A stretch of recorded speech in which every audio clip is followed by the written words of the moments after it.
আজকের এই অত্র এলাকার যারা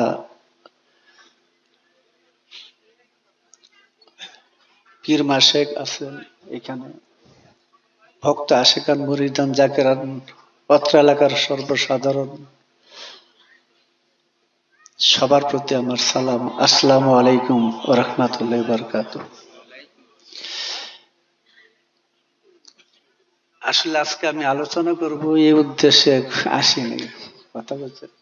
এর একটা কারণ ছিল, আমার শারীরিক অবস্থাটা ভালো যাইতেছে না, মানে ভিতরে একটু জ্বর থাকতেছে, মাথাটা ধরা থাকে। এই কয়েকদিন যাবে, 7-8 দিন যাবত। এর মধ্যে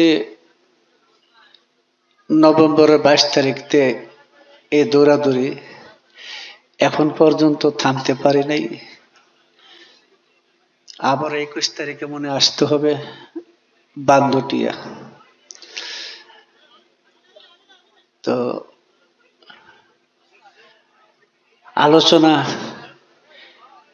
কি করব বলেন? এখানে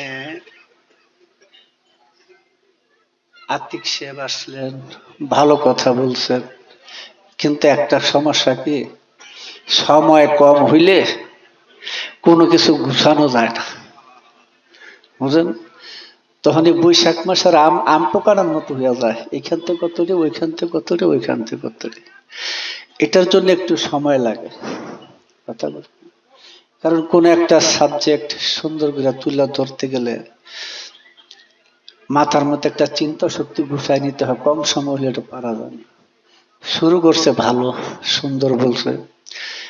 তো মাওলানা আজিজ আমাদের দরবারের খলিফা ভালো, একটু জোশে বলে, যাকে বলে এসকো জজ ভাই, এরকম হালে বলে। কারণ এক সময় আসলে যারা জ্ঞানী তাদের বক্তব্য এক সময় সংক্ষিপ্ত হয়ে যায়। যারা এখানে সবাই বলছে, সবাই কিন্তু একমাত্র পীর মুর্শিদকে লইয়ে বলছে। যত দিকে যাক, মূলত কিন্তু পীর মুর্শিদকে কেন্দ্র করে বলা হয়েছে, তাই না? এটি আসলে মূল বিষয়। এখন আমি যে কোন দিকে যাই তাই ভাবি, তবু মনে মনে একটা মানে ভাবনা চিন্তা রাখছি, একটা তো তুলতেইব নাকি। আমার মনে হয় সামনে আমার এই ছোট্ট টুকটাক আলোচনার পরেই হয়তো গান হবে, ঠিক না? তো ওরকম গানটা যদি 11টার থেকে দেওয়া যেত, তাহলে আতিক সাহেবের সময় পাইতো, আজিজের সময় পাইতো, তাই না? কারণ কার মুখ দিয়ে কখন নতুন কথা আসে, একটা জ্ঞান গর্ব কথা আসে বলা যায় না। এটা নিয়ে অহংকার গৌরব করার কিছু নাই। এটা যখন উদয় হয় তখন ওই দিকে যাইতে হয়, এটা আশা করি অনেকে জানেন। তো ছোট্ট একটা চিন্তা মাথায় রাখছি, ওদিকেই শুরু করি।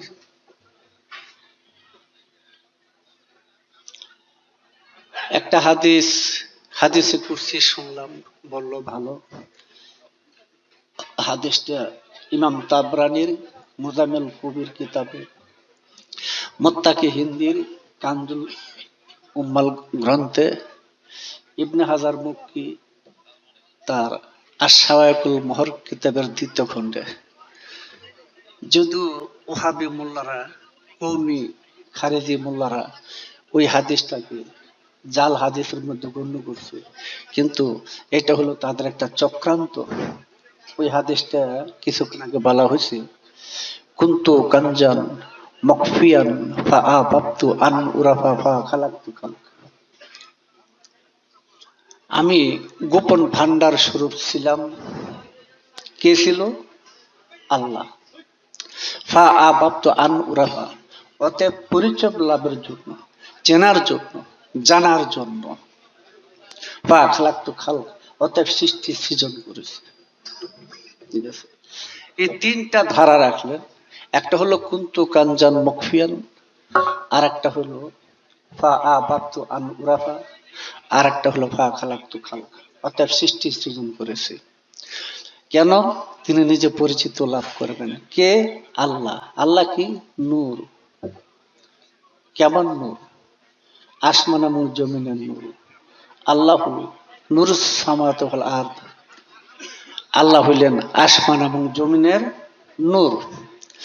এটা আক্ষরিক অর্থে, এটা আসমান, এটা জমিন, আক্ষরিক অর্থে, আসল না। আসল কোথায়? মানব দেহ এবং মানুষ জগৎ, এই দেহটাই জমিন, মানুষ জগৎটা আসমান। জমিন আসমানের নূর আল্লাহ, কথা বলছেন। সেই নূরের যুগ পূরণে সৃষ্টির প্রকাশ হয়। ওই নূরটাকে, ওই নূর নিজ রূপ দর্শন করার জন্য তিনি নিজের নূরের মেসাল দিলেন। মাসালু নূরিহি, তার নূরের মেসাল। মাসালু নূরিহি কামিশকাতিন ফিহা মিসবাহুন, তাকে রাখা একটা বাতির মতো। তাক মানে মেশকাত, তাক, হ্যাঁ, তার মধ্যে একটা বাতি, কাছে গেরা, তার মধ্যে আগুন, তার মধ্যে তোল, তার মধ্যে আলো। বাতি, কাঁচ, আগুন, তেল, আলো, কয়টা? পাঁচটা। বুঝছেন কি বুঝছেন? তাহলে ওই নূরের মেসাল দিতে গিয়ে তিনি কি করলেন? মাসালু নূরিহি, তার নূরের মেসাল দিতে যায় তিনি পাঁচটা নূরের প্রকাশ ঘটাইতেছে। কথা বলছেন। যেমন আমি একটা কথা বলি, অজুত এবং নফস, এই নফসটা স্বচ্ছ, নফসটা শুদ্ধ, নফসটা হলে সে কাজ, যার থেকে আলো প্রকাশ হয়। আল্লাহ পাক এই কথাটা বহু দিক দিয়ে আনা যায়, কোরআন থেকেও হাদিস থেকেও। আমি একটা দিকে যাইতেছি, সেটা হলো পাক পাঞ্জাতনার আহলে বায়াত একটা কথা এখানে রাসূল বলে গেছে, সেই কথাটাকে আমি টার্গেট করে কথা বলতেছি। সেটা হলো এই যে নূরের প্রকাশ ঘটাইলেন, জাতের প্রকাশ ঘটাইলেন, এই জাত, জাত সাফা হু, জাত বাদ হু, জাত আতস হু, জাত আপ হু, জাত খাক হু। কয়টা হু? হ্যাঁ, পাঁচটা। আপনি দেখবেন এই যে এইখানে হযরত খাজা দেওয়ান রশিদ চিশতি সাহেব বলছেন, কি বলছেন? অচিন চিনবি যদি আয়, আছে অচিন চিনার সময়। আমি কিন্তু গানটা পুরো জানি না। অচিন চিনার সময় বইয়া যায়।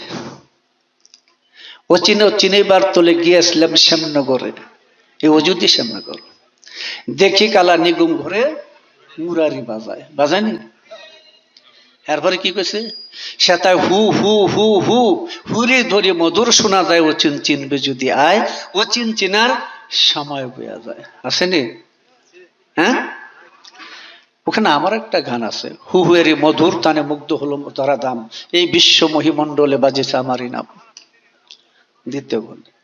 এই যে হযরত খাজা দেওয়ান রশিদ চিশতি সাহেব এই কথাটা বলছেন, বা অনেকেই মরমী শিল্পীর এই কথাটা বলেন, কি এই হু কয়টা হইল?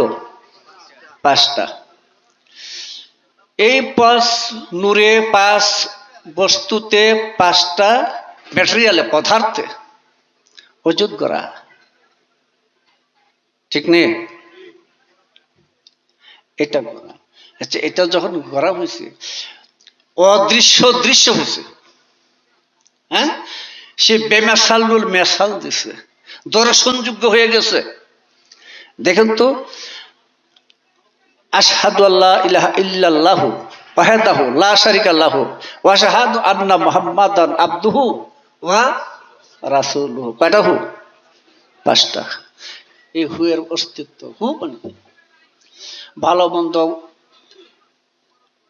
জান্নাত জাহান্নাম, সাদা কালো, রাত দিন, এই মহাশক্তির এই বিবেক জ্ঞানটুকু যেই মহাশক্তির বলা হইতেছে, সেখানে হু, এই হু এর প্রকাশ, এই আদম মজুদ। এখন পঞ্চ নূর কিন্তু শুধু নূর, পাক পাঞ্জাতন শুধু নূর। পাক পাঞ্জাতন কি দুই পাওয়ালা মানুষ? দুই পাওয়ালা মানুষ। তাহলে দুই পাওয়ালা মানুষ কেমনে হইল? আমরা তো জানি মোহাম্মদ আলী, ফাতেমা, হাসান, হোসাইন, পাঁচজন পাক পাঞ্জাতন। সেই নূর আল্লাহ পাক বলে আওয়ালে আল্লাহর নদীনে তওবার বলল, তৃতীয়তে আদমের প্রস্তে, চতুর্থতে আব্দুল্লাহর পেশানিতে, পঞ্চমে আব্দুল্লাহর উদরে, ষষ্ঠে দুনিয়ার আগমনে, সপ্তমে ইমানদারের দিলে। পাস করেনি? হ্যাঁ, আচ্ছা।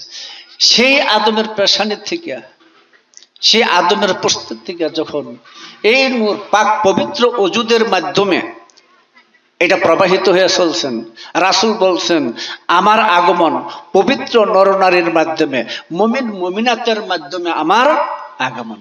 এইভাবে হযরতে আব্দুল মুত্তালিব, যিনি রাসূল পাক সাল্লাল্লাহু আলাইহি ওয়াসাল্লামের দাদা, নাকি? আমি জাহিরটা বলতেছি, বাতিলটা পরে। তিনের কাছে এসে সেই নূর দুই ভাগে বিভক্ত হয়েছে, বোঝা যায়? একটা হযরত আবু তালেবের মাধ্যমে, আর একটা হযরতে আব্দুল্লাহর মাধ্যমে। এই নূর দুই ভাগে বিভক্ত হয়েছে। রাসূল বলছেন আনা ওয়া আলী নূরিন মিন ওয়াহিদ, আমি এবং আলী এক নূরের দুই খণ্ড। হযরত আব্দুল্লাহর মাধ্যমে আসলেন মাওলা আলী, আমাদের মহানবী রাসূল পাক সাল্লাল্লাহু আলাইহি ওয়াসাল্লাম, সঙ্গে নিয়েছেন ফাতেমা, সেটার ভেদ আলাদা। হযরত আবু তালেবের মাধ্যমে আসলেন মাওলা আলী, যিনি বেলায়েত নিয়ে আসছেন, আর রাসূল নিয়ে আসলেন নবুয়ত এবং রিসালাত। এক নূরের দুইটা প্রকাশ ঘটাইলেন, শাহাদাত সাক্ষী, নবুয়তের সাক্ষী দেওয়ার জন্য। হ্যাঁ, এই দুই ভাগে প্রকাশ করলেন। সেই হযরতে মুহাম্মদ মুস্তাফার মাধ্যমে আসলেন ফাতেমা। যদিও হাদিসটার রহস্যময় কথা রয়ে গেছে। রাসূল পাক যখন মেরাজে যান, চতুর্থ আসমানে তিনি একটা বাগানের মাঝ দিয়ে যাইতেছিলেন, ওই গাছের সব পাতাগুলো ছিল সাদা স্বর্ণের, সাদা, একদম সাদা, জকজক সাদা। সেই গাছের থেকে একটা ফল দিয়ে রাসূলকে জিবরাইল আপ্যায়ন করছিলেন। সেই ফলের নির্যাস থেকে ফাতেমার আগমন ঘটল। আচ্ছা, আমি কিন্তু বাহিরের কথার আগেই বলি, বাহিরের কথাটাই বলতেছি, কারণ হাকিকতে মাওলা আলীর থেকে, যে রাসূল থেকে যে মাওলা আলী দুই ভাগ হয়েছে, সেটা কিন্তু তোমার ভিতরে আছে। কথা বলছেন, সাফা বাতাস আর আতসের ভিতরে, আবের ভিতরে, বাদের ভিতরে, যাকে দিকে আর গেলাম না। এখন এই ফাতেমা আর ওদিক দিয়ে মাওলা আলীর সাথে ফাতেমার সংঘর্ষে, মানে বিবাহ নিকার মাধ্যমে আসলেন হাসান এবং হুসাইন। আচ্ছা, নবী নূর, আলী নূর। নবীর থেকে ফাতেমা, ফাতেমা নূর। ফাতেমা আলীর দুই নূরের থেকে আসলো হাসান হুসাইন নূর। নূর না? এই নূরের প্রকাশ ঘটাইলেন। এই সৃষ্টির আদিতেই লৌহ মাহফুজের মধ্যে আল্লাহ কিন্তু তাদেরকে লক্ষ্য করে বলছিলেন কুল। কুল অর্থ কি? কুল অর্থ হলো আদেশ সূচক বাক্য, বলো, নাকি? কিন্তু এখানে কিন্তু আরো ভেদ রয়েছে। কাফ এবং লাম দুইটা দিয়ে কুল শব্দ তৈরি। হ্যাঁ, এই কাফ আর লামে কিন্তু হরকত কুদরতে জগৎ সৃষ্টি হইতেছে। এই হরকত কুদরতে জগৎ সৃষ্টি হইতেছে কাফ আর লামের। আল্লাহ এই কোন শব্দের ভিতরে ছিলেন। তাই আল্লাহ বললেন কুল। কাকে বলছেন? কেউ না থাকলে কি কুল বলা যায়? হ্যাঁ, আদেশ করা যায়? কাকে বললেন? হাবিবে খোদা মোহাম্মদ রাসূলকে বললেন। তিনি বললেন হু আল্লাহু আহাদ, হু আল্লাহ, হু আহাদ। আল্লাহ পাক খুশি হইলেন, এর বিনিময়ে ৭ আসমান সৃষ্টি করলেন। আবারও প্রশ্ন করলেন কুল। জবাব আসলো আল্লাহুস সামাদ। কে জবাব দিল? মাওলা আলী। তাতে সৃষ্টি করলো ৭ জমিন। আবারও বলল কুল। জবাব আসলো লাম ইয়ালিদ ওয়া লাম ইউলাদ। কে জবাব দিল? ফাতেমা। আবারও বললেন কুল। ফাতেমা যখন এইটা জবাব দেয়, তখন আল্লাহ ওইখানে পানি সৃষ্টি করলেন ওইটার থেকে। তখন আল্লাহ পাক আবারও বললেন কুল। হাসান জবাব দিল, কি জবাব দিল? কুল হু আল্লাহু আহাদ আল্লাহু সামাদ লাম ইয়ালিদ ওয়া লাম ইউলাদ ওয়া লাম ইয়াকুল লাহু ওয়া লাম ইয়াকুল লাহু। হাসান জবাব দিল, হোসেন জবাব দিল কুফুয়ান আহাদ। 5টা কুল শব্দ তৈরি হয়েছে এই পাক পাঞ্জাতনের। মাওলা আলী এবং মুহাম্মদ এবং ফাতেমা 3 জন, মূল 3 জন তো নাকি, তাদের থেকে এসে বাড়িয়েছে বাকি 2 জন। সেই জন্য সেই হাসান এবং হুসাইনকে যদি সেই জায়গার মধ্যে ফাতেমা এবং আলীর মধ্যে বিলুপ্ত দেখানো হয়, থাকে 3 জন। এই 3 জন আসে দেখি সূরা ইখলাস 3 বার পড়লে কোরআন খতম হয়। বুঝা গেছে? মূলে তো পাক পাঞ্জাতন, হ্যাঁ, মূলে তো পাক পাঞ্জাতন। যখন আদমকে সৃষ্টি করছিলেন সবাই জানে আদম গন্ধম খেয়েছে না? হ্যাঁ, গন্ধমের ব্যাপার বলার দরকার কি? এটা অনেকে এখানে হয়তো জানেন। ও যদি হক সেফাত হক জাতি হক এগুলোকে অনেক কিছু বলা হয়। আমি গন্ধমের দিকে যেতেছি না। আদম যখন গন্ধম খাইয়া দুনিয়া আসলো, কোন দুনিয়ায়? এই যে মাটির দুনিয়া, আল্লাহ নাসুতের ভিতরে চলে এসে কি হয়েছিল? তার দুজনের পোশাক উঠতে গেছিল, গেছিলি নি? হ্যাঁ, এটা কি কোনো পালনের তৈরি পোশাক না, ওটা তাকুয়ার পোশাকটা উঠতে গেছিল। ওই তাকুয়ার পোশাকটা যার মধ্যে না, সে মানুষটা কিন্তু উল্লঙ্গ, জাহান্নামী হবে। বোঝা যায়? আদম অনেক কিছু করলেন, অনেক প্রার্থনা করলেন, কত কিছু করলেন, কিন্তু 300 বছর কাঁদলেন, তা তো ক্ষমা হইল না। আবার আল্লাহ নিজে তাকে একটা বাণী শিখাই দিছে। বুঝলেন কি বলে? সূরা বাকারা 37 নম্বর আয়াতে বলেন আল্লাহ, আমি আদমকে একটা বাণী শিখিয়ে দিয়েছি। বাণীটা কিন্তু কোরআনে নাই, কিন্তু একটা বাণী যে শিখেছে তা কিন্তু বলা আছে। সেই বাণীটা কি ছিল? সেটা আছে তাফসীরে দুররে মনসুরের মধ্যে। সেদিন আদম বলছিলেন আল্লাহুম্মা ইন্নী আসআলুকা বিহাক্কি মুহাম্মদ আলী ফাতেমা হাসান হুসাইন ফাতাওবা আলাইহি। হে আল্লাহ, নিশ্চয়ই আমি মুহাম্মদ আলী ফাতেমা হাসান হুসাইন, হ্যাঁ, এই 5 জনের উসিলাতে আমি তওবা করলাম। আল্লাহ তওবা কবুল করলেন। এখন তো আমাদের সমাজে মৌলবী সাহেবরা পাক পাঞ্জাতন আহলবাস চিনেই না, নাকি? তোমার আমার বাপ 14 গোষ্ঠীর বাপ আদম তওবা করে মুক্তি পাইছে পাক পাঞ্জাতনের নাম দিয়ে, আহলবাদের নাম দিয়ে, আর তুমি চিনো না পাক পাঞ্জাতন আহলবাদ কাকে বলে? তুমি মৌলবী হইছো? তোমার তো ইহুদি খ্রিস্টানটা ভালো।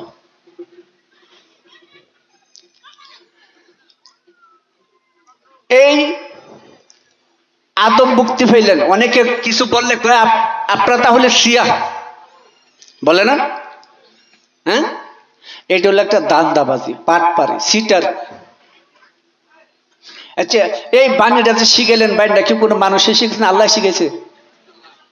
আদমকে যে বাণীটা শিখেছে তওবা করার জন্য, আল্লাহ শিখেছেন না?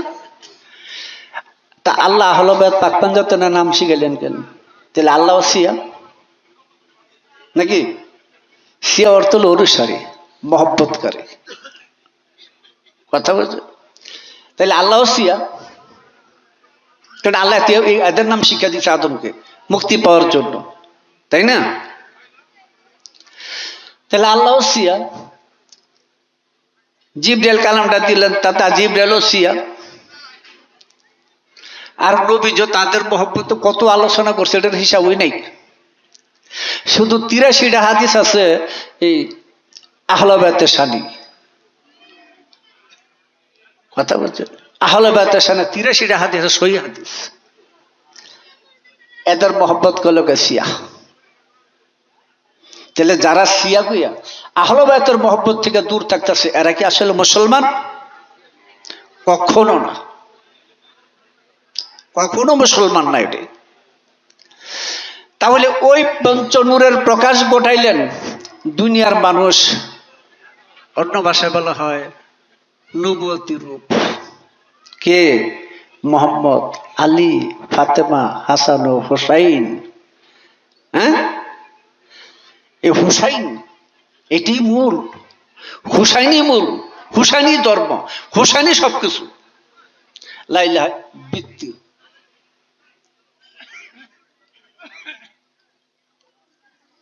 কাজী আহলে বায়াত পাক পাঞ্জাতন কথাটা কিন্তু কোরআনে আছে। আহলে বায়াত আসেনি? পাইছেন কোথাও? সূরা শুআরা 33 নম্বর আয়াত। ইন্নামা ইউরিদুল্লাহ লিয়াসুবহানাকুম রিসা আহলাল বায়াতি, আহল আল বায়াতি, আহল আল বায়াতি, নির্দিষ্ট ঘরের অধিবাসী আল্লাহ তাদেরকে পবিত্র হইতে পবিত্রতম রাখার ইচ্ছা রাখেন। নির্দিষ্ট ঘরের অধিবাসী খফি, খফির ঘর মোহাম্মদ, বুঝা যায়? খফির ঘর মোহাম্মদ, ওই মোহাম্মদের 4টা বৃত্তি, 4টা ডোর, আলী, ফাতেমা, হাসান ও হুসাইন। হ্যাঁ, রাসূল পাক সাল্লাল্লাহু আলাইহি ওয়াসাল্লাম একদিন হযরত উম্মে সালমার ঘরে গেলেন, বললেন আমাকে ইয়ামনি কালো চাদরটা দাও। চাদরটা কোন রং? কালো। চাদরটা কোন দেশের? ইয়ামনি। কথাটা বুঝলো? উম্মে সালমা দিলেন। দেওয়ার পরে তিনি চাদরটা গায়ে নিলেন। আইনাল আলী, লাব্বাইক ইয়া রাসূলুল্লাহ। আইনাল ফাতেমা, লাব্বাইক ইয়া রাসূলুল্লাহ, লাব্বাইক ইয়া রাসূলুল্লাহ, লাব্বাইক ইয়া রাসূলুল্লাহ। হাসান ও হুসাইনে বললেন, চাদরের ভিতরে নিয়ে গেলেন। চাদরটা কোন রঙের? কালো রঙের। কি চাদর? নবুয়তের চাদর। নবুয়তের চাদর। ওই চাদরের ভিতরে আহলে বায়াত 4 জন নবী আছেন না? আছেন, ধরে রাখছেন। আয়াত আসলো, কুল্লা আসআলুকুম আলাইহি আজরান ইল্লাল মাওয়াদ্দাতা ফিল কুরবা। হ্যাঁ, আল্লাহ শিখাই দেন, কোন মানুষই শিখায় নাই, নবীও শিখায় নাই। আল্লাহ বলতেছেন আপনি বলে দেন। কাকে বলেন? আমাদের নবীজিকে বলেন। কি বলতে হবে? আপনি বলে দেন আমি 23 বছর যে ওহী কালাম প্রচার করছি, নবুয়ত কালাম প্রচার করছি, তার উজরত বা পারিশ্রমিক হিসাবে আমি তোমাদের কাছে কিচ্ছু চাই না। শুধু আমার এই ফিল কুরবাত বা নিকটবর্তী জনদের প্রতি তোমরা মহব্বত রাখবে, ভালোবাসা রাখবে। তাহলে আহলে বায়াত পাক পাঞ্জাতন ওই সময় ইবনে আব্বাস রাদিয়াল্লাহু তাআলা প্রশ্ন করলেন, ইয়া রাসূলুল্লাহ আপনার আহলে বায়াত কারা? ফিল কুরবাত কারা? যাদের প্রতি মহব্বত করে আমাদের জন্য আল্লাহ ফরজ করে দিয়েছেন। রাসূল বলছেন আলী, ফাতেমা, হাসান ও হুসাইন আমার ফিল কুরবাত, আমার নিকটবর্তী জন, আমার আহলে বায়াত। হ্যাঁ, তাহলে আহলে বায়াতের প্রতি মহব্বত রাখা কি সুন্নাত না ফরজ? বুঝেন কি বলি? সুন্নাত না ফরজ? ফরজ। তো আহলে বায়াতকে মহব্বত করলে যারা শিয়া শিয়া বলে, এরা কি পুরো কাট্টা মুনাফিক, জাহান্নামী। আহলে বায়াতের প্রতি যার মহব্বত নাই, আহলে বায়াতের প্রতি শ্রদ্ধাবোধ নাই, ওই ব্যক্তি বিলকুল কাফের, বেঈমান হয়ে মারা যাবে। সূরা সাফফাতের 24-27 দেখতে পাবেন। আয়াতটা ঠিক মনে নাই, আয়াতটা দেখিলেন আমি নাম্বার বলছি। আল্লাহ বলতেছেন ওদেরকে থামাও, ওদেরকে সামনাসামনি জিজ্ঞাসা করবে। 27 নম্বর আয়াত। 24 নম্বর ওদেরকে থামাও। 27 বলতেছে ওদেরকে সামনাসামনি জিজ্ঞাসা করা হবে। হযরত ইবনে আব্বাস বলল, ইয়া রাসূলুল্লাহ কি জিজ্ঞাসা করা হবে? কয় যেদিন হিসাব নিকাশ সমাপ্ত হবে, জান্নাতীগণ রওনা দিবে, জাহান্নামীগণ রওনা দিবে, সেদিন তাদেরকে জিজ্ঞাসা করা হবে। বলল, প্রভু সব সমাধান জিজ্ঞাসা করা হবে কেন? হ্যাঁ, একটা প্রশ্ন রয়ে গেছে, একটা কাজ রয়ে গেছে, সেটা হলো জিজ্ঞাসা করতে হবে আমার আহলে বায়াতের প্রতি তাদের কি হাল। যে দলটা জান্নাতের দিকে রওনা দিয়েছে তাকে ডাকে নিয়ে আসা হবে, তাদেরকে জিজ্ঞাসা করবে তোমাদের অন্তরের, জিবরাইল দেখো তাদের অন্তরের ভিতরে আহলে বায়াতের প্রতি মহব্বত আছে কিনা। যদি আমার আহলে বায়াতের প্রতি মহব্বত না থাকে তাহলে জান্নাতে হলো সে ব্যক্তি জাহান্নামে ঢুকবে। আর ওদেরকে জিজ্ঞাসা করা যারা জাহান্নামের রাস্তা চলছে, যদি তাদের অন্তরে আমার আহলে বায়াত পাক পাঞ্জাতন বা মাওলা আলীর মহব্বত থেকে থাকে, তাহলে জাহান্নামী হইল তারা জান্নাতে চলে যাবে। কথা বলছেন? এদের মর্যাদা শান আমাদের সমাজে ভুলাই দেওয়া হয়েছে। 1400 বছর যাবৎ তাদের শান মান সমস্ত কিছু আমাদের থেকে সম্পূর্ণ ভুলাই দেওয়া হয়ে গেছে। কথা বলছেন? এখন একদিন রাসূল পাক সাল্লাল্লাহু আলাইহি ওয়াসাল্লাম বসে রয়েছেন, সাথে তার চাচা ইবনে আব্বাস বসা, তিনি আব্বাসের চাচা ছিল বসা, তিনি বল এমনি মুহূর্তে মাওলা আলী আসলো। আসার পরে রাসূল পাক সাল্লাল্লাহু আলাইহি ওয়াসাল্লাম দাঁড়াইয়া মাওলা আলীর এই জায়গার মধ্যে চুম্বন করলেন এবং তাকে জড়ায় ধরলেন। যখন তারা বসলো তখন সেই ইবনে আব্বাস প্রশ্ন করলো, ইয়া রাসূলুল্লাহ, আপনি কি আলীকে অনেক মহব্বত করেন? রাসূল বলল, হে আমার চাচা, আল্লাহর কসম, আলীকে আল্লাহ আমার চেয়ে বেশি মহব্বত করে। এই ভেদটা একটু বুঝতে হবে। যিনি মুহাম্মদ চিনে আর যিনি আলীকে চিনে তিনি বুঝতে পারবো বর্তমানে কেন মাওলা আলীকে আল্লাহ এত বেশি পছন্দ করে। হ্যাঁ, নিজ অস্তিত্বে খুঁজে দেখেন আছে। কারণ মাওলা আলীর বেলায়েতের নূর ছাড়া নবী রাসূল কেউ হইতে পারবে না। মাওলা আলীর বেলায়েতের নূরে আম্বিয়া আউলিয়া যত আছে সবার রূহ তৈরি হয়। বুঝছেন কি বলছি? আমাদের ইতিহাসে দেখা যাচ্ছে আবু বকর ওসমান, আবু বকর ওসমান এটা তো বনি সাকিদার খলিফা, গাদের খুমের খলিফা না তো। ও তো দুই জায়গা, একটা হলো গাদের খুমের খলিফা, আল্লাহ রাসূলের নির্বাচিত, আর একটা হলো জঙ্গলের মধ্যে চোর ডাকাতের সম্পদ চুরি করে মাল যেখানে জাহিলিয়াতের দিকে ভাগ হইতো, ওই জায়গার মধ্যে 3 দিন ধরে দাঁড়িয়ে কিলাকিলি ফারাফারি গুতাগুতি করে শেষ পর্যন্ত হযরত ওমরের এখন প্রচেষ্টায় হযরত আবু বকরকে খলিফা বানাইলো। কথা বলছেন? সে রাসূল আর আল্লাহ রাসূলের আইনকে তারা লঙ্ঘন করে এই কাজটা করছে। অথচ রাসূল বলছেন, আমি এলেমের শহর, আলী তার দরজা। আমার এলেম যে লাভ করতে চায়, আমার এলেম যে লাভ করতে চায়, সেজন্য আলীর মাধ্যমে আসে। কে? এই হাদিসটা অতটুক বলে, আনা মদিনাতুল ইলমি ওয়ালুল বাবুহা। কথা বলছেন? আনা দারুল হিকমা ওয়ালুল বাবুহা, এটাও বলে। এটা বুখারীতে আছে, অনেক হাদিস তিরমিজিতে আছে, মেশকাতে আবু দাউদে আছে, হাদিসটা আছে। কিন্তু ওই যে বললাম, যে আমার এলেম লাভ করতে চায় সেজন্য আলীর মাধ্যমে আসে, এই হাদিসটা কিন্তু এই কিতাবে লেখা নাই। এটা আছে কানজুল উম্মার মধ্যে আছে, এটা মুজামিল কবিরের মধ্যে আছে, এটা ছোটখাটো কবি এতটুকু বড় বড় এক একটা কিতাব। কথাটা বুঝেন? ওই সমস্ত কিতাব ওইটা আছে। যদি মাওলা আলী সারা আপনি বুঝতে পারবেন না, আমি একটা ইশারা দেওয়া যাই, সেই এলেমের শহর, মোহাম্মদী এলেমের শহর, সেটা কি অতীত না বর্তমান? হ্যাঁ, বর্তমান। আপনি নিজে বর্তমান সন্ধান করে দেখেন তো, আলীরা সারা এলেম পাওয়া যাবে কিনা? হ্যাঁ, এই জগতের এই সৃষ্টির মধ্যে কে পাবে আলীকে সারা ওই এলেম? মোহাম্মদী শহরের দিকে তাকায় দেখেন, মাওলা আলী দরজায়, যাইতো আলী পড়বে, আইতো আলী পড়বে, পড়বে নি? খেয়াল করে দেখেন, সেই মাওলা আলীর রাসূলের মদিনাতুল এলেম, এলেমের শহরের দরজা বাদ দিয়া সবার দোস্ত আবু বকর ওমর ওসমানকে ধরছে না? কি এলেমটা আইছে? সেখান থেকে আইছে নকশবন্দিয়া তরিকা, ওইখান থেকে আইছে মুজাদ্দেদিয়া তরিকা, আসছেনি? হ্যাঁ, তাহলে মাওলা আলী যদি এলেমের শহরের দরজা হয়ে থাকে আর রাসূল বলছেন আলীকে ছাড়া ওই এলেম আমার থেকে লাভ করার কারো রাস্তা নাই, তাহলে আলীর সাজরান আমার মধ্যে যারা যুক্ত হয় নাই তারা কি হেরা গুহার এলেম, তারা কি নবীর এলেম পাবে? হ্যাঁ, পাবে না। ওই এলেমের বলে মাওলা আলী রাসূলকে চিনতে পারছেন। রাসূলকে চিনার পরে রাসূল বলছেন, কি বলছেন? মা রায়ানি আহাদুন, আমাকে একজনও দেখে নাই, মা রায়ানি আমাকে দেখে নাই, আহাদুন একজনও না, ইল্লা ইবনে আবি তালিব, আবু তালিবের পুত্র আলীকে ছাড়া আমার আর কেউ দেখে নাই। এখন মাওলা আলীর সাধারণ আমার যারা আছে তারা নবীকে দেখে? দেখেনি বলেন? যারা পীরের মুরিদ, এখানে তো আমি জানি অনেকে বিষয়টা বুঝার কথা, দেখেন আসেনি? আছে। এখন বলেন,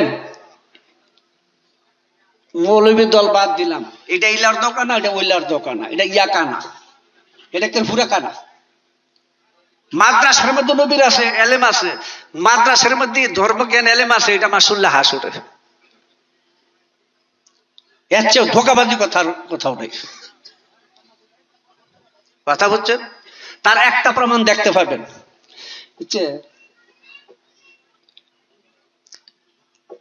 কোরআনটা নাযিল হয়েছে কোন ভাষায়? আরবি ভাষায়। আরবি ভাষা কোন দেশে? আরবে, নাকি? আরবের ভাষা থেকে তো আরবি। বাংলাদেশ হইলে বাংলা, ইংরেজদের হলে ইংরেজি, নাকি? কোরআন নাযিল হয়েছে কোন ভাষায়? আরবি ভাষায়, নাকি? ভালো। আরবি ভাষাটা কার? আল্লাহর, এই না? আরবি ভাষাটা কি আল্লাহর? যদি আল্লাহর হয়ে থাকে, আজকে ৬০০০ বছর আগে আসলাম বরাবেন মোহাম্মদ তিনজন আরবি ভাষা বানাইছে, আলিফ বা তা সা জিম হা খা। তখন প্রথম অক্ষর ছিল ২৬টা, পরে আনছে ২৮টা, রাসূল ২টা যোগ করে বানাইছে ৩০টা, হাকিকতের সাথে মিল দিতে যাইয়া। তো ৬০০০ বছর আগে যদি আরবি ভাষা সৃষ্টি হয়ে থাকে, আর শুদ্ধ আরবি ভাষা ইসমাইল নবীর শ্বশুরের ভাষা থেকে আসছে, জরহুম গোত্রের থেকে শুদ্ধ আরবি ভাষা আসছে, কথাটা বুঝেন। যদি এই ভাষাটা আল্লাহর হয়ে থাকে, তাহলে ওই তিনজন হলো আল্লাহর উস্তাদ, যারা আলিফ বা তা সা বানাইছে। বুঝছেন কি কইছি? তাহলে আল্লাহর ভাষা তো আরবি, কথা সত্য। ওই আরবি ভাষাটা কি? ওই আরবি ভাষাটা কি যে আরবি ভাষায় কোরআন নাযিল হয়েছে? হ্যাঁ, যে আরবি ভাষায় কোরআন নাযিল হয়েছে আল্লাহর ভাষা যেটা। আচ্ছা, আল্লাহর ভাষা কি ধ্বংসশীল না কদিম? বুঝেন নাই? আল্লাহর ভাষা তো ধ্বংসশীল না। মানব রচিত ভাষা ধ্বংসশীল, নাকি? কিন্তু আল্লাহর ভাষা কি ধ্বংসশীল? ওই আরবি ভাষাটা মাদ্রাসার মৌলবীরা জানেনি, ওই আরবি ভাষাটা মাদ্রাসার মোল্লারা জানেনি। ওই আরবি ভাষা যদি শুদ্ধ করে না বলে জাহান্নাম, কোনো কথা নেই। ওই আরবি ভাষা শুদ্ধ করে না পড়তে পারলে সে জাহান্নাম। আর ওই আরবি ভাষা যে শিখছে সে লৌহ মাহমুদের কিতাবুল মাকনুন পাঠ করতে পারবে, বুঝছেন? এই জগতের কোন মানুষ ওই কিতাব স্পর্শ করার সাধ্য নাই, শক্তি নাই। ওই কিতাব পাঠ করতে হলে পবিত্র হইতে হবে, ওযু করতে হবে। বুঝছেন কি বলছি?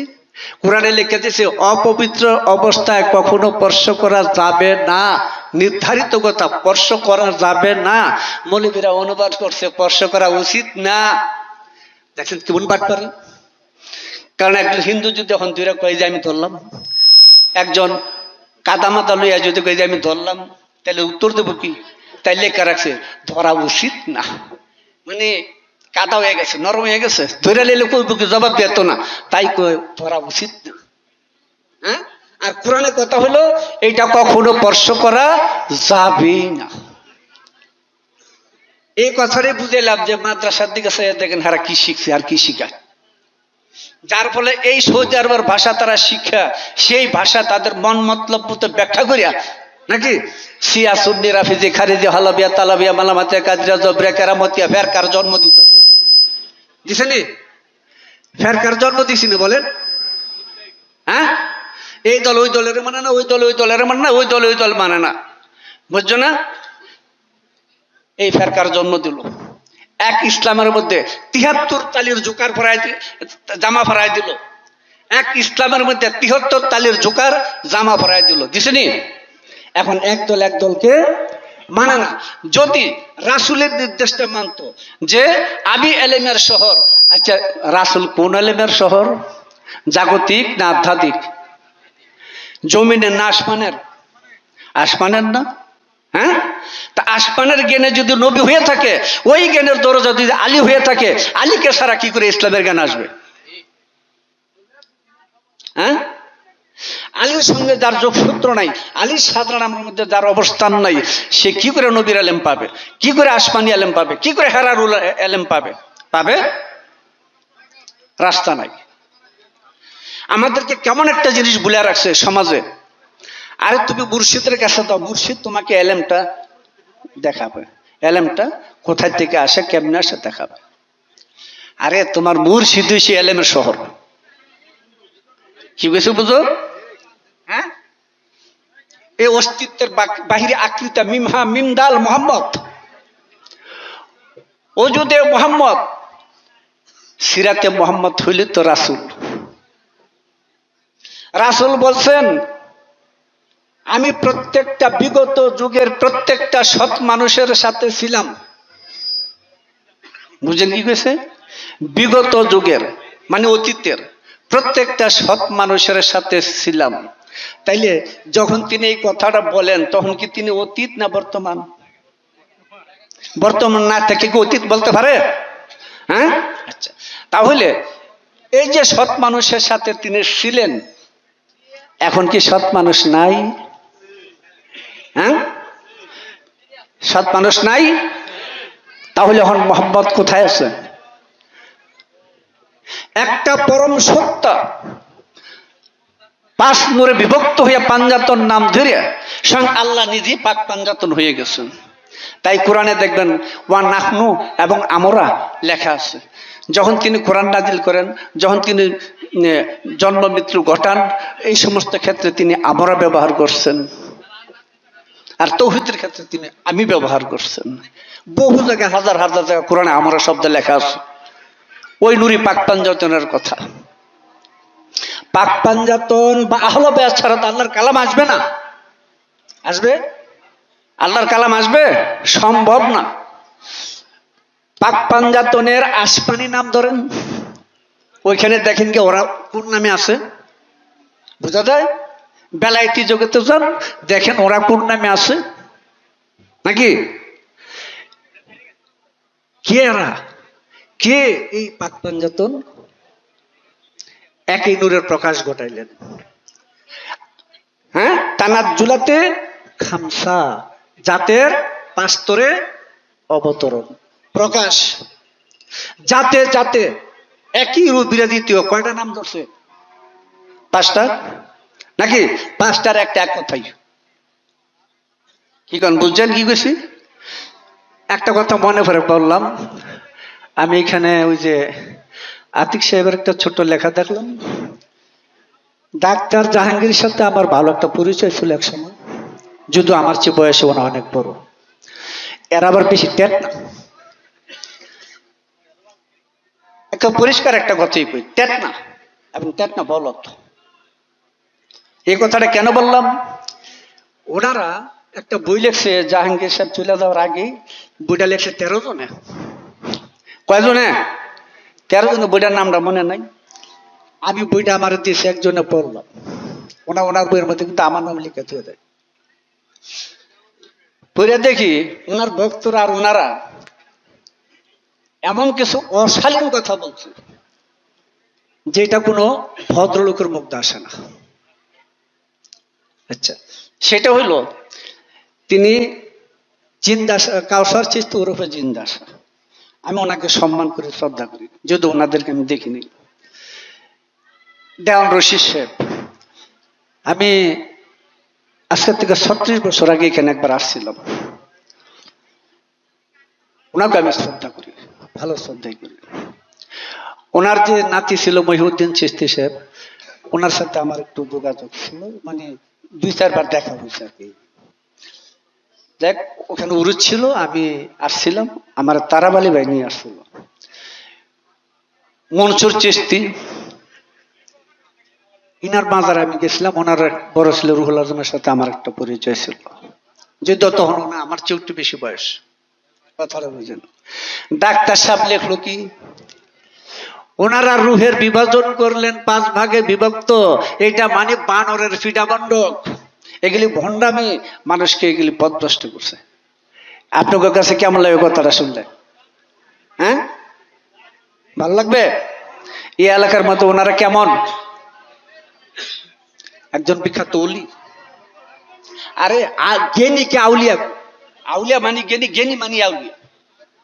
এটা আমাদের নতুন সুতুর জ্ঞান না, এটা স্কুল কলের মাদ্রাসার জ্ঞান না, এটা সিনার এলেম।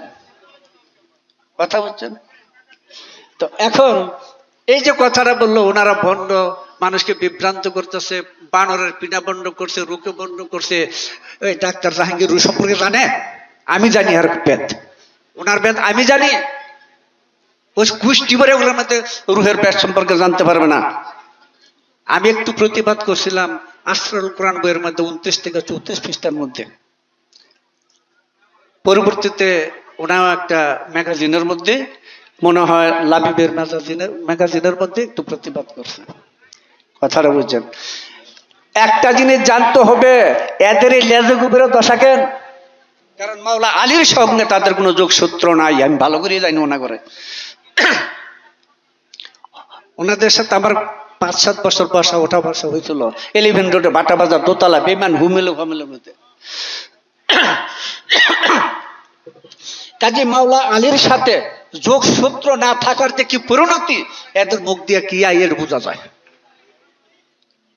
বুঝছে? কয় কুল্লু নাফসিন যায়কাতুল মউত, প্রত্যেকটা নফস মৃত্যুর স্বাদ গ্রহণ করবে। হ্যাঁ, আল্লাহর কোনো নফস নাই। আল্লাহর যদি নফস থাকতো তাহলে আল্লাহ মইরা যাইতো, আর আল্লাহ যদি মইরা যাইতো তার রওজা হইতো, আর আল্লাহ যদি রওজা হইতো ওই রওজা আমরা জিয়ারত করতাম। বুঝছেন কি কইতাছে? বইয়ের মধ্যে লেখছে, আমি লেখলাম আল্লাহর রওজা আছে, আল্লাহর রওজা আছে, আল্লাহর রওজাটা ঠিক আল্লাহর মতো, আল্লাহর রওজাটা ঠিক আল্লাহর মতো, জান্নাতের বাগান। রওজা মানে জান্নাতের বাগান, মাজার জিয়ারত মানে হইল মাজার জিয়ারত করে, কথা রোজ। আর রওজা জিয়ারত করে, মাজার অর্থ হলো জিয়ারতের স্থান, আর রওজা অর্থ হলো জান্নাতের স্থান। যেখানে জান্নাতের স্থান ওইখানে জিয়ারতের স্থান, ওইখানে আল্লাহর রওজা আছে। আল্লাহর রওজা ঠিক আল্লাহর মতো। আল্লাহর রওজাটা তো হয়েছে 5টা নূরে। বুঝছেন কি কইছি? আল্লাহর রওজা কিসে তৈরিছে? আরে আরেকটা কথা বলি, এই যে আরিফুল ওজুদ ফিজিক্যাল বডি, ম্যাটেরিয়াল বডি যাকে বলা হয়, এই ফিজিক্যাল বডিটা এটা আল্লাহর রওজা। এখানে প্রকাশ, এইখানে প্রকাশ, এটার মধ্যে সমস্ত কিছুর অস্তিত্বের মরু। এই ওজুদ, ওই যে বলছে না 5 ওজুদ, ওয়াজিবুল ওজুদ, ওয়াহিদুল ওজুদ, মুমকিন আল ওজুদ, মুমতিন আল ওজুদ, আরিফুল ওজুদ। অন্য ভাষা বলে লতিফাতুন, কিসিতুন, ফানাতুন, বাকাতুন ইত্যাদিও বলে। তো এখন ব্যাপার হলো, ইনাদের যদি সেই মাওলা আলীর সাথে সংযুক্ত থাকতো তাহলে কি এই দশাটা হয়? এমন 3 জন মানুষকে আর আক্রমণ করছে। আমি মনে করি, আমি ওনাকে ছোট করার জন্য কথা, ওনার কথার পরিপ্রেক্ষিতে বুঝি, ওনাদের একটা পশমের সময় তুলো ওনা না। আমি ওনার সব ব্যাচ জানি। কথাটা বুঝছেন? তাই কই, আমরা কোন এলেম লাভ করতেছি? যদি মাওলা আলীর এলেম লাভ করতে হয় তাহলে ওই যে চাদরের ভিতরে 5 জন ছিল, এই 5 জনের মধ্যে একজনকে মাওলা আলী, এই মাওলা আলীর থেকে প্রায় 350 তরিকা, সেই 350 তরিকার মধ্যে যে সমস্ত পীর মাশায়েখ জ্ঞান, কালিমার তালিমি হোক আর খামসা আনারসের তালিমি হোক, এটা খাজা বাবার ভাগে, আর কালিমার তালিমটা গাউসে বরবী সাহেবের ভাগে। কিন্তু খাজা বাবা কাপ পাহাড়ের মধ্যে যখন 2 জন আলোচনা করছিলেন, তখন গাউসে পাক বরফির আব্দুল কাদের জিলানী খাজা বাবার আলোচনা শুনলেন, নিজে তাজ্জব হয়ে গেলেন। তাজ্জব হয়ে বললেন যে মঈনুদ্দিন, তোমার মধ্যে এত উচ্চ স্তরের এলেম, তুমি কালিমার তালিমটা নিয়ে যাও। এই 2টা তালিম হলো চিস্তা তরিকার ভিতর। আমি কিছুক্ষণ আগে লাবিব যেতে গেছি, আর রিসালাতুল গাউসিয়া কিতাবটা ভক্তের অনুরোধে ওই কিতাবটা লিখিত হয়ে গেছে গাউসে পাকের, যেটার মধ্যে কালিমার তালিম সংযোজন করছে খাজা বারুলেরা সালে ওজুদিয়া। কথাটা বুঝেন? কাজেই আজকে আমাদের ধর্মজগতে এত বিভ্রান্ত, এত পথ, এত মত কেন? একমাত্র মাওলা আলীর সাথে সংযুক্ত না থাকার কারণে। আমরা তৌহিদের জ্ঞান লাভ করি নাই, সুলাসুলি কিলাকিলির জ্ঞান লাভ করছি। বুঝছেন না? ও ভণ্ড, ও ফাসেক, ও বেদাত ইত্যাদি। এই হ্যাগো আদাত 10 হাতের বেদাতের ফতুয়া দিতে দিতে মানুষের সমাজটা শেষ করে দিছে। এখন সাধারণ পাবলিক এদিকেও চায়, এদিকেও চায়। কারণ হিলারও বার আছে, হিলারও বার আছে, কোনটা জানি গোল হয়, তাই দুটার দিকেই চায়। কোন দিকে যাইবে? এই মৌলবী এরকম, এই মৌলবী ওরকম, তো দুটোর দিকে চায়। এখন মাঝখান দ্বারা তুলে দিতেছে, এই মৌলবী বেশি করে লেছে, জিততে লেছে, কয়নি? দেখছেন ইদানিং আলাউদ্দিন, মৌলবী আলাউদ্দিন জেহাদি বলে, এরলিয়া কেমন সুলাসুলি হইতেছে, আর আক্রোশিত বার করে দিছে। হ্যাঁ, এডিলিয়া ওহাবিরা হাতে তালি দিতেছে। এই তো আলাউদ্দিন সত্য কথা কইয়া ফেলাইছে। হ্যাঁ, এখানে মাজার পূজা হয়, এখানে খাট পূজা হয়, নাকি আরো অনেক কিছু পূজা হয়, বুঝো নাই? আচ্ছা, আমরা কি ইত্যান করি না? মোল্লারা করে না? আচ্ছা, পাথর পূজা জায়েজ নেই বলেন দিয়ে, পাথর পূজা জায়েজ? হ্যাঁ, জায়েজ নেই। আচ্ছা, যখন হজ করতে যায় 2 রাকাত নামাজ পড়ে মাকামে ইব্রাহিমে পড়ে না? এই মাকামে ইব্রাহিম আসলে কি? ওইখানে কি পাথর না? ওটার মধ্যে কিসের চিহ্ন? ইব্রাহিম নবীর চিহ্ন। পাথর পূজা এখানে 2 রাকাত নামাজ পড়ে না? তাহলে পাথর পূজা হয় না? হ্যাঁ। আচ্ছা, ওই যে চুমা দেয় পাথরের মধ্যে, কি বলে? দেহের গুনাহ মাফ হয় নাকি? আচ্ছা, সিটারি বাটপাড়ি সুদ ডাকাতে যত আছে টাকা পয়সা কামাজি, তো ওইখানে গিয়ে চুমা দিয়ে গুনাহ মাফ হয়ে যাব? আমি বাহিরেরটা করতেছি। আচ্ছা, এটা কি পাথর পূজা না? হ্যাঁ, কাবা ঘরের সামনে না নামাজ, এটা কি দেওয়াল পূজা না?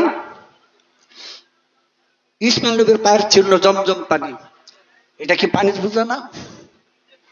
এ সাফা মারা দৌড়ায় হাজরা বিবির, এখনো তো সাফা মারা দৌড়ি আছে, দেখেন না নিজের মধ্যে সে এটা দৌড়ায় আসেনি?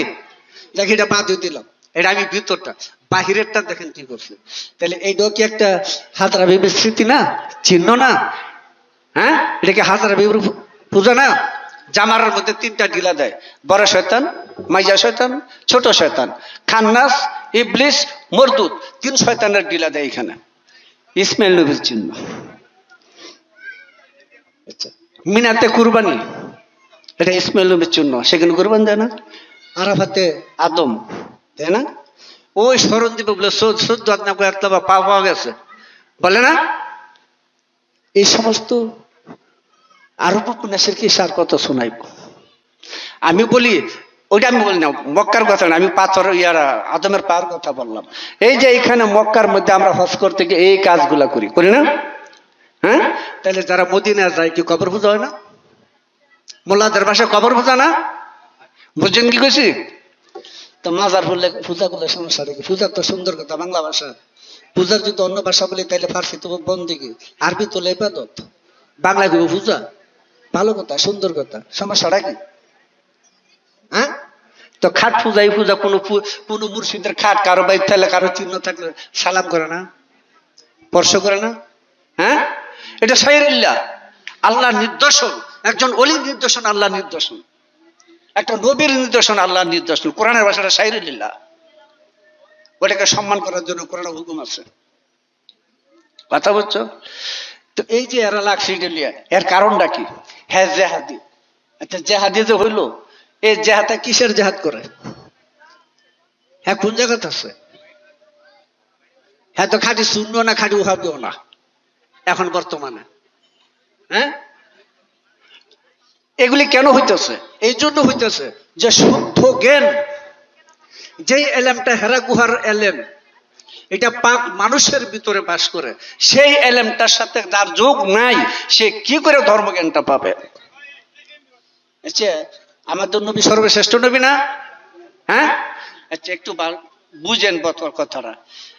হযরত আদম থেকে, আমি বাহিরে বলতেছি, হযরত আদম থেকে যারা হযরতে ঈসা আলাইহিস সালাম পর্যন্ত এই যে নবী রাসূলদের আগমন ঘটছে, সেই প্রত্যেকটা মানুষ কি শুদ্ধ মানুষ না? তৌহিদে বাস করে মানুষ না? আচ্ছা, এই শুদ্ধ মানুষের মধ্যে কে বাস করে? রাসূল তো বলছে প্রত্যেকটা সৎ মানুষের মধ্যে আমি ছিলাম, তিনি না থাকলে তো কেউ সৎ মানুষ হইতো না। এটার হাকিকতটা বুঝা থাকে, বুঝা যায় নাই? তাহলে সেই যে অখণ্ড নূর প্রবাহিত চলছে সৎ মানুষের পবিত্র দেহের মাধ্যমে, সেই পবিত্র নূর যে প্রবাহিত হয়ে চলছে, ওই নূরটা যেখানে যায় সেইখানে মোহাম্মদ রাসূল, মোহাম্মদ রাসূল মরছে কবে? মরছে কবে? যায় কয় হ্যাঁ 14 গোষ্ঠী মরছে, হ্যাঁ ইমান হয়ে গেছে, ওরা কোনোদিন মরে না, ওরা মৃত্যুঞ্জয়ী। ইনসানি যখন রুকুরসিতে ফানা হয়ে যায়, সেই মানুষটা আদম হয়, গুরু হয়, সারভা হয়, 7 দিন হয়, সে মৃত্যুঞ্জয়ী হয়ে যায়। তাহলে আমাদের নবীজি কি মরণশীল? তিনি কি এখনো ওই জায়গায় যেতে পারেন নাই? হ্যাঁ, কানার কানা, তোরা তো চোখকে দাও না, সে তো তোমার চোখে আছে, তোমার চোখের সামনে আছে। এই কানাঘর জন্য আয়াত আছে, ওয়া তারাহুম ইয়ানজুরুনা ইলাইকা ওয়া হুম লা ইবসিরুন। কোরআনে বলে দিয়েছেন, আল্লাহ বলেন দেখছেন, দেখছেন তারা আপনাকে দেখতেছে অথচ দেখতেছে না। তাহলে কেউ দেখে না, মূলত ব্যাপারটা কি? ওই জ্ঞান নাই, ওই এলেমের নূর নাই, তার দৃষ্টি শক্তি নাই, বাসুরুর নাই। এখন দেখে আমার মধ্যে দুই ঠেঙ্গা মানুষ, দেখে না? তাই আল্লাহ কাছে দেখছেন, ওরা আপনাকে দেখে অথচ দেখে না। তাই তো রাসূল জানা দিলেন, মা রায়ানিন আহাদুন ইল্লা ইবনে আবি তালিব, আবু তালেবের পুত্র আলীকে ছাড়া আমাকে আর কেউ দেখে নাই। এখন আবু তালেবের পুত্র আলী, সেই আলী যুগে যুগে প্রবাহিত, সেই আলীটা কোন জায়গায়? সেই আলীর হাত ধরলে রাসূলকে চিনা যায়। সে রাসূলকে চিনার একমাত্র রাস্তা হলো মাওলা আলী। আমাদের এলেম কোন জায়গায় শিখছি? এলেম কোথায় চলে আসছে? ওই এলেম তো পবিত্র সিনার মধ্যে সংরক্ষিত, ওই এলেম তো লৌহ মাহফুজের মধ্যে সংরক্ষিত। ওইখানে তো পবিত্র মানুষ সেই কিতাবুন মাকনুন, সেই গুপ্ত গ্রন্থ কিতাব পাঠ করে এই মানুষদেরকে, পতিত মানুষকে, ডুবন্ত মানুষকে, কবরস্থ মানুষকে, মুদ্দার মানুষকে, ঘুমন্ত মানুষকে জাগ্রত করতেছে। বুঝছো? দেখো আলমে নাসুতের দরিয়ার মধ্যে 12 বছরের একটা নৌকা ভাসে, নাকি ডুবে গেছে, দোষটা না? নাসুতের দরিয়ার ভিতরে 12 বছরের একটা নৌকা ডুবে রয়েছে। তার বরযাত্রী কয়জন? 40 জন আসেনি? হ্যাঁ, গাউসে পাক বরফি সাহেব সেই নৌকাকে উঠাইলেন। আর এই নৌকা উঠেছেন, সেই নৌকা না উঠাইলে তাই হিসাব হইতো না। বুঝা যায়?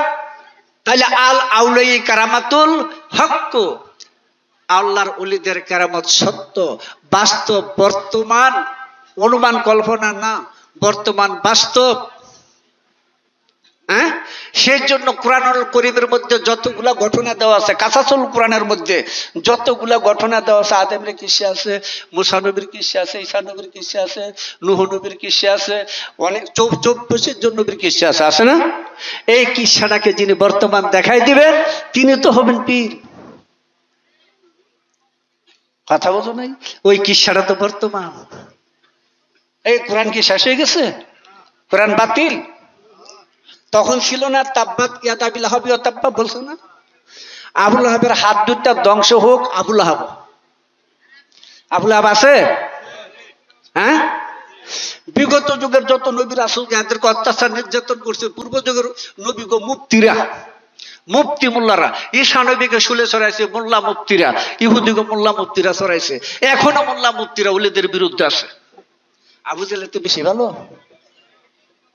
হ্যাঁ, তবে যে সমস্ত আলেম কামিলিন পীরের কাছে বায়াত হইয়া হ্যাঁ নিজের মুক্তির দরজাটা খুলেছে, তাদের প্রতি আমি সাধুবাদ জানাই। আমি সব আলেমরে বলি না, ওই সমস্ত আলেমকে আমি শ্রদ্ধা করি। কথা বলছেন?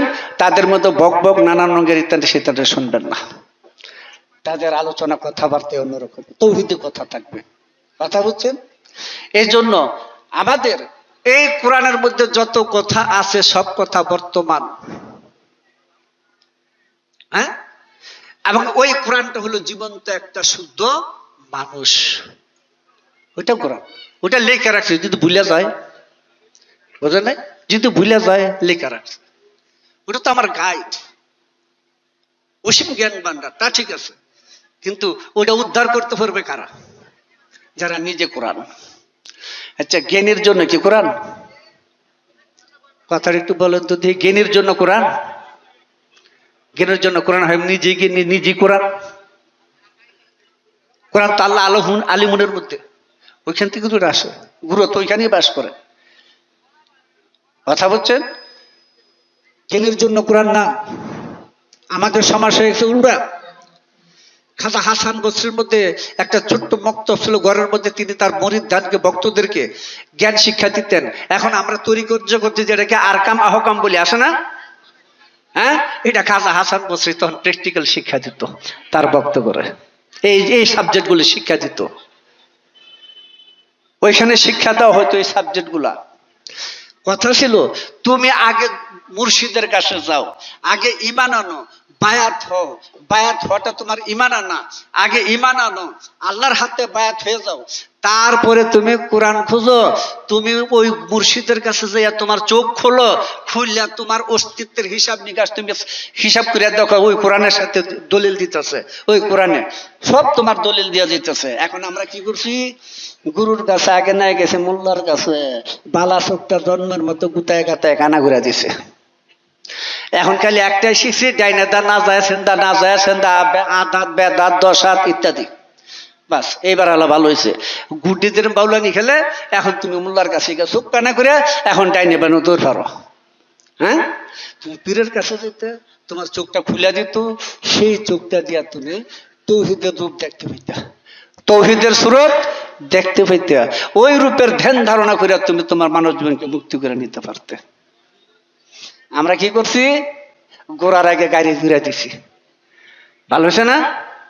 হ্যাঁ,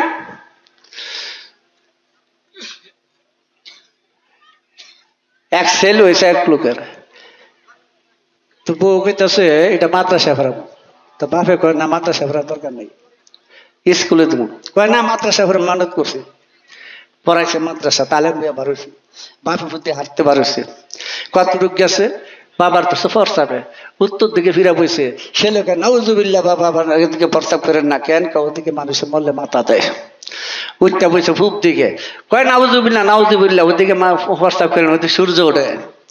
তো বেড়ায় পড়ছে গিয়ে পশ্চিম দিকে, কয় নাউজুবিল্লাহ নাউজুবিল্লাহ, ওটা তো আমাদের কাবা। বেড়া রাগ করে বাড়ি দিয়া হারাম রাজি তাড়াতাড়ি মুত্যালো, আমার 3 দিকে ঘুরাইছে, তোরা জানি কয় দিকে ঘুরায়। এইলা তোর ফতুয়ার সাল, কথা বলছো?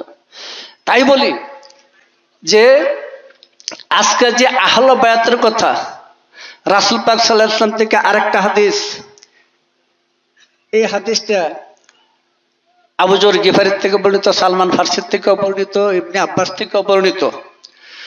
এই হাদিসটা হলো রাসূল পাক সাল্লাল্লাহু আলাইহি ওয়াসাল্লাম হযরত আম্মারকে বললেন, হে আম্মার,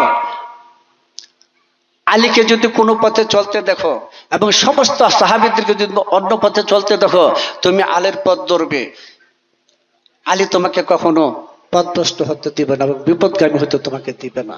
তাহলে সমস্ত সাহাবীদের মোকাবেলায় হযরত আলীকে একা দাঁড় করাইলেন রাসূল, সত্যের মোকাবেলা করাইলেন আলীকে দিয়া, বুঝছেন না? আলী কি সত্য এবং মিথ্যার প্রভেদকারী। আল্লাহ ভিতরে সে দেখেন না হাদিসে দেখেন, আলী হইলেন সত্য মিথ্যার প্রভেদকারী। সত্য মিথ্যার প্রভেদকারী কিন্তু আরেকটা নাম আছে, ওটার নাম কি? ফুরকান, আসেনি? জাল হাকুয়া জাহাকাল বাতিলু, এই আয়াতটা কিন্তু মাওলা আলীর শানে নাজিল। আমরা হযরত আবু হুরায়রা থেকে বর্ণিত হাদিস থেকে সত্য পাই, তিনি বলছেন আমরা রাসূল পাক সাল্লাল্লাহু আলাইহি ওয়াসাল্লাম কে মুনাফিক আর কে মুমিন আলীর প্রতি ভালোবাসা এবং ঘৃণার দ্বারা বুঝতে পারতাম। রাসূল বলছেন আলী তোমাকে মুনাফিকরা কখনো ভালোবাসবে না, আর মুমিন কখনো তোমাদেরকে ঘৃণা করবে না। এই ধরনের হাদিস কত বলবো, 83টা হাদিস আছে আমার জানা মতে, শুধু এই মাওলা আলী আহলে বায়াতের শানে। হযরত আলীর শানে যে সমস্ত হাদিস বর্ণিত হয়েছে, ইবনে হাজার মক্কি তারা শাহকুল মরকে কিতাবের মধ্যে 3 খণ্ডে বলছেন, সমস্ত সাহাবীদের বলেও তার এক বিন্দু মাত্র নাই। 16 আনার মধ্যে মাত্র 2 আনা হাদিস বর্ণিত হয়েছে অন্যান্য সাহাবীদের কাছে, আর 14 আনাই মাওলা আলীর শানে হাদিস বর্ণিত হয়েছে। এবং মাওলা আলীর শানে 300 আয়াত নাজিল হয়ে গেছে। সেই আয়াতগুলিকে বিকৃত করে ওরা বিভিন্ন পথে চালাইছে। আমরা তরিকতের জ্ঞান অর্জন করবো, তরিকত আমরা তরিকত বলি না, এখন ওরা তরিকতে আছে বলে না, আর না এটাই তো ইসলাম ছিল, এইটাই তো ইসলাম। এই ওহাবি মোল্লারা, এই জিদের মোল্লারা এটা কি আলাদা করছে? হ্যাঁ, ওরা তরিকতি করে, ওরা ফকিরি করে। এই ফকিরি আমরা করি, ফকির আল্লাহ করে। প্রথম ফকির আল্লাহ, দ্বিতীয় ফকির আদম, তৃতীয় ফকির মোহাম্মদ, চতুর্থ ফকির আলিয়া। আমরা আলীর গোষ্ঠী, আমরা ফকিরের গোষ্ঠী। লিল ফুকারাল 273 নম্বর আয়াতে দেখো, এই ফকিরদেরকে সহযোগিতা করার জন্য আল্লাহ নিজে হুকুম দিছে সমাজের প্রতি, কিন্তু সে যেন ফকির হয়। ফকিরের বাপ ধরে থাকলে হইব না, কথা বলছো? ফকিরের বাপ ধরে থাকলে হইতো না, ফকির হইতে হবে। অনেক কিছু জানলেই কিন্তু ফকির হয় না, অনেক কিছু জানলেই কিন্তু কিছু হয় না, তার সাথে একটা জিনিস লাগবে, সেটা কি? কাদাফুলহা মান জাক্কা, যার আত্মশুদ্ধি সাধনা হয়ে গেছে সে মানুষটা মুক্তি পেয়েছে। অথবা ফালা ইয়ানজু ইল্লা মান আতাল্লা বিকালবিন সলিম, সূরা শুআরা 89 নম্বর আয়াত, যারা পবিত্র অন্তরে আল্লাহর দরবারে যাবে তারা একমাত্র মুক্তিপ্রাপ্ত। এই আয়াতগুলো আরো 7-8 বার আছে কোরআনের মধ্যে আমার জানা মতে। কথা বলছেন, আত্মশুদ্ধি সাধনায় যিনি কামেল, বোঝা যায় তিনি ফকির হইতে পারবেন। এবং তার জন্য জান্নাতের সুসংবাদ আছে, ইয়া আইয়ুহান নাফসুল মুতমাইন্না, আছে না? ইরজি ইলা রাব্বিকি, তুমি রবের দিকে ফিরে আসো, রাদিয়াতাম মারদিয়া, এবং সন্তুষ্ট চিত্তে, ফাদখুলি ফি ইবাদি, এবং আল্লাহর দাসের মধ্যে, বান্দার মধ্যে গণ্য হও, নাকি? ফাদখুলি জান্নাতি, এবং জান্নাতে প্রবেশ করো। কবে? মরার পরে? কোরআনে তো বলে নেই মরার পরে জান্নাত দিব, বলে নেই তো। নফসে মুতমাইন্নার অধিকারী হলে মানুষটা জান্নাতি। নফসে মুতমাইন্না কি মরা মানুষের মধ্যে থাকে? হ্যাঁ, না জেতা মানুষের মধ্যে থাকে? যে জান্নাতি মানুষকে দেখে না, জান্নাতের যোগ্যতা যাওয়ার হারায় ফেলাইছে। যে জান্নাতি মানুষকে দেখে নাই, সে জান্নাতে যাওয়ার রাস্তা ভুলে গেছে। এখনই দেখতে হবে, এখনই পাইতে হবে। কথা বলছো? এখন পাওয়া যাওয়া যা আছে, এখন মুক্তি এখন পাইতে হবে। তবে একজনের মানুষের মুক্তি এও বড় কঠিন কাজ। কথা বলছো? খুব কঠিন কাজ। মানুষের মুক্তি 3 দ্বারার ভিতরে নাই, 4র্থ দ্বারায় আছে। 3 দ্বারার ভিতরে মানুষের মুক্তি না, 4র্থ দ্বারা রূহে ইনসানের জগতের মধ্যে মানুষের মুক্তি, জান্নাতের দরজা ওই জায়গার মধ্যে আছে, যেটা মাওলা আলীর জগৎ। এই জন্য ঈসার নাম কি ছিল? ঈসা রুহুল উল্লাহ। ঈসা রুহুল উল্লাহ। ঈসা কি? মাওলা আলীর আরেক নাম। রুহুল উল্লাহ কি? আল্লাহর রূহ। এই রূহটা কি? রূহে ইনসানি। রুহুল আজম, রুহুল আমিনেরও সুরত আছে, আছে না? রুহুল আজম দেখা যায় না? কে দেখা যায়? ওই যে একটা কথা মনে পড়ছে, কার জানি, দেওয়ান সাহেবের লেখা না জানি, কার জানি, কি জানি, চিনো চিনো মন চিনো পাঞ্জাতন, তাতে রুহু পঞ্চজন বিরাজ করে না। এরপর আমি কইতাম না, ওইখানে একটা আছে, কামলিন পীর হবেন যিনি, রুহের সুরত দেখাবেন যিনি, তো তার দিয়ে দিছে, সে বলে দিয়েছে কোন জায়গায় কি করবো কামেল পীর হইলে। সীমানা হয়ে গেছে, বোঝা যায় না? তাই বলি আহলে বায়াত পাক পাঞ্জাতন, এদেরকে যারা চিনে নাই, এদেরকে যারা মহব্বত করে না, নবীর উম্মত বলে তারা টিকবে না। এখন যে কথাটা আমি বলবো, যেটা আমার টার্গেট ছিল, রাসূল পাক সাল্লাল্লাহু আলাইহি ওয়াসাল্লাম 18 জিলহজ তারিখে শনিবার দিন জোহর আসরের মধ্যবর্তী সময়ে খুম পুকুরের পরে বাবলা গাছের মধ্যে সামিয়ানা টানায় উটের গদি একত্র করিয়া তিনি সেদিন 1.25 লক্ষ মুসলমানের সামনে, হাজিদের সামনে, সাহাবীদের সামনে যে বক্তব্যটা দিছিলেন, সেই বক্তব্যটার মধ্যে সবচেয়ে গুরুত্বপূর্ণ একটা কথা, আমি ওটা বলতেছি না যে মান কুনতু মাওলাহু ফাহাজা আলিউল মাওলাহু, আল্লাহুম্মা ওয়ালামান ওয়ালাহু আদামান আদাহু আনসারমান নাজর আকসুলমান কালাফা আলিয়া সাদরুল গায়রা। এটা আমার প্রয়োজন নেই, কারণ এটা সবাই জানেন যে আমি যার মাওলা, আলী তার মাওলা। নবী যদি উম্মতের মাওলা হয়, আলী কার মাওলা? নবী যদি উম্মতের মাওলা হয়, আলী কার মাওলা? উম্মতের মাওলা না? যাক ওটার দিকে। সেদিন কিন্তু আরেকটা কথা বলছিলেন, সেই কথাটা কি? তিনি কিন্তু একটা কথা ঘোষণা দিয়েছিলেন তাফসীরে রুহুল বয়ানের 7ম খণ্ডের মধ্যে। এই হাদিসটা আছে মেশকাত শরীফের মধ্যে, আছে তিরমিজিতে। হাদিসটা হলো রাসূল পাক সাল্লাল্লাহু আলাইহি ওয়াসাল্লাম বলছেন, আমি তোমাদের জন্য 2টা বস্তু রেখে গেলাম, এই 2টা বস্তু যদি তোমরা আঁকড়ায় ধরো তাহলে কখনো পথভ্রষ্ট হবে না। প্রশ্নটা কিন্তু ওই জায়গায়, কখনো পথভ্রষ্ট হবে না, নিশ্চিত নাকি? কখনো পথভ্রষ্ট হবে না। এইটা কি? এক, আল্লাহর কালাম কোরআন, আসমান থেকে জমিন পর্যন্ত প্রলম্বিত রজ্জু রশি। দ্বিতীয়ত আমার ইত্রাত, মানে আহলে বায়াত, এরা একের থেকে অন্যে বিচ্ছিন্ন হবে না হাউজে কাউসারে না যাওয়া পর্যন্ত। আমি ওই দিন জিজ্ঞাসা করবো, তোমরা আমার আহলে বায়াতের সাথে কিরূপ আচরণ করছো? তাইলে উম্মতের চলে যাওয়ার 83 মতান্তরে 82 দিন আগে রাসূল পাক সাল্লাল্লাহু আলাইহি ওয়াসাল্লাম উম্মতের মুক্তির জন্য মানে একদম কনস্ট্যান্ট নির্ধারিত বাক্য, যারা মুক্তি মিলবে না এমন একটা কি বাক্য দিলেন? কোরআন এবং আহলে বায়াত। বুঝছেন না? হ্যাঁ, কোরআন হলো আসমান থেকে জমিন পর্যন্ত প্রলম্বিত রজ্জু রশি, বুঝছেন? আর আহলে বায়াত হলো এইখান থেকে ওই আবে কাউসারে পৌঁছার পর্যন্ত দরজা, কিন্তু আহলে বায়াতের কাউসার পর্যন্ত পৌঁছার, কাউসারের আলোচনা আশা করতে পারতাছি না, কারণ এটা আবার আরেকটা দেশ। আমি কয়দিন আগে দরবার বলছিলাম। যাই, তাহলে উম্মতের মুক্তির জন্য কি দিলেন? কোরআন এবং আহলে বায়াত, বুঝছেন না? হ্যাঁ, এই উমাই গোষ্ঠীর সুন্নিরা, উমায়ের গোষ্ঠীর সুন্নিরা এটার মানে এসে কোরআন আর সুন্নাহ, কোরআন এবং সুন্নাহ, মাত্র একটা হাদিস, দুইটা হাদিস আছে। আর আমি যে কথাটা বললাম এটার জন্য আমি অন্তত শতেক কিতাব সংগ্রহ দিতে পারবো। তাহলে রাসূল উম্মতের মুক্তির জন্য কি রাখলেন? কোরআন এবং আহলে বায়াত। রাসূল কিন্তু কথা ছিল যে আমার উম্মত বনি ইসরাইলের উম্মত 72 দলে বিভক্ত হয়েছে, আমার উম্মত বিভক্ত হবে 73 দলে, তার মধ্যে এক দল নাজাত পাবে আর 72 দল জাহান্নামে হবে, মুনাফিক হবে। হ্যাঁ, তাহলে 72 দল যদি মুনাফিক হয়ে যায়, এক দল যদি নাজাত পায়, ওই নাজাত দলটা কারা?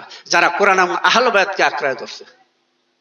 হ্যাঁ, নিশ্চিত বানিয়ে দিলেন, নিশ্চিত বানিয়ে দিলেন। কোরআন এবং আহলে বায়াতকে যারা আঁকড়ায় ধরছে তারা মুক্তিপ্রাপ্ত মানুষ। সেই আহলে বায়াতের প্রধান মাওলা আলীর থেকে কিন্তু তরিকা আসেনি, সেই তরিকার সাধারণ আমার মধ্যে যারা যুক্ত হয়ে গেছে, মুর্শিদের নির্দেশনা, মুর্শিদ প্রতি প্রেম ভক্তি বিশ্বাস স্থাপন করে যে মানুষটা সরল হয়ে পড়ে রয়েছে, সেই মানুষটা মুক্তি পেয়ে গেছে, যাবে না, পাইয়া গেছে। তাই তো খাজা ফরিদউদ্দিন মাসুদ গঞ্জেশক তার ইসরাল আউলিয়া কিতাবের মধ্যে বলছেন যে মানুষটা একটা ঘন্টা খালেস নিয়তে তার পীরের খেদমত করছে, সে হাজার বছরের আবাদত তার এনায়েত হয়ে গেছে। কথা বলছেন? তাহলে সেই কোরআন এবং আহলে বায়াত, এই আহলে বায়াতের মধ্যে প্রধান মাওলা আলীর সাদরা নামের সমস্ত তরিকা বোঝা যায় না, সমস্ত তরিকা, সেই তরিকার মধ্যে যারা দাখিল হয়ে গেছে, সৎ চিন্তা সৎ বাসনা ইমান নিয়া যিনি সেই তরিকার ভিতরে দাখিল হয়ে গেছেন, তিনি তো আহলে বায়াতের দাওন ধরছেন। আরেকটা কথা বলি, বয়াতির অনেক সময় ভুল করে, আহলে বলতে হারা বায়াত বোঝায় না, আহলে বায়াত বায়াত না, এটা আরেকটা। বায়াত এক জিনিস আর বায়াত এক জিনিস। আহলাল বায়াত, আহাল আল বায়াত, আহাল মানে বংশ, আল প্রতিষ্ঠিত, শুদ্ধ, সত্য, চিরঞ্জীব, মৃত্যুঞ্জীব, মৃত্যুকে জয় করা, আজরাইলকে হাতে আনা, নবীকে হাতে আনা, সায়াতকে এড়ায় যাওয়া, ওই আহল বায়াত চিরঞ্জীব বস্তু, যা দ্বারা সৃষ্টি পরিচালিত হয়, উদয় বিলয় হয়, ওই চারজন হলো আহলে বায়াত। আর হাত ধরা মুরিদ বুঝা ফেলে না, না, এটার জন্য কোরআনে আল্লাহ আছে। ওয়াকান আলী নাফসিন আনতুমিন ইল্লা বিইজনিল্লাহি ওয়া জালুর রিসালাল্লাযিনা লা ইয়াকুলুন, সূরা ইউনূস 100 নম্বর আয়াত। আল্লাহ বলেন কোন মানুষের সাধ্য নাই, শক্তি নাই, ক্ষমতা নাই, আল্লাহর অনুমতি ছাড়া ঈমান আনে। অর্থাৎ ঈমান আনতে কি লাগবে? আল্লাহর অনুমতি লাগবে, সমর্থন লাগবে, নাকি? ফাত্তার 10 নম্বরে বলছে, আমি পুরাটা বলতেছি না, ইন্নাল্লাযিনা ইউমিনুনা ইন্নামা ইউবাইনুল্লাহি ইয়াদুল্লাহি ফাওকা আইদিহিম। আল্লাহ বলেন নিশ্চয়ই যারা আপনার হাতে বায়াত হয়েছে তারা যেন আল্লাহর হাতে বায়াত হয়েছে, আমার হাত তাদের হাতের উপর। তো নবীর কাছে যারা বায়াত হয়েছে, কার কাছে বায়াত হয়েছে? বেলায়েতে ওলিয়া মুর্শিদের হাতে যারা বায়াত হয়েছে, কার কাছে বায়াত হয়েছে? আল্লাহর কাছে বায়াত হয়েছে, আল্লাহর কাছে বায়াত হয়েছে, আমার হাত তাদের হাতের উপর। তাহলে এখানে সমর্থন আসেনি?